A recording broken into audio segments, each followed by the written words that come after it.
అందరికీ ముందుగా భోగి శుభాకాంక్షలు. మా ఏరియాలో అయితే మేము ఇదిగో ఇలా చిన్నగా భోగి మంటలు వేసుకున్నాము.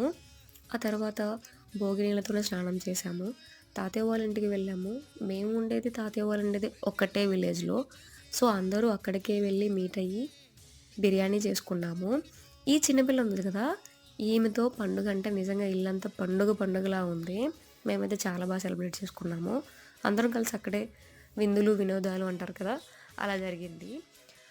అసలు భోగి అంటే ఏంటి అంటే, మనలో ఉన్న చెడుని, ఇంట్లో ఉన్న నెగెటివ్ ఎనర్జీ మొత్తం పోయి, మనకి మంచి జరగాలి, మన ఇంటికి మంచి వైబ్స్ రావాలని చెప్పి స్వాగతిస్తూ చేస్తున్న పండుగనే భోగి అంటారు.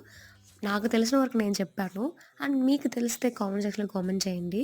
అండ్ మీరెలాగ భోగి పండుగ చేసుకున్నారో కూడా నాతో షేర్ చేసుకోండి.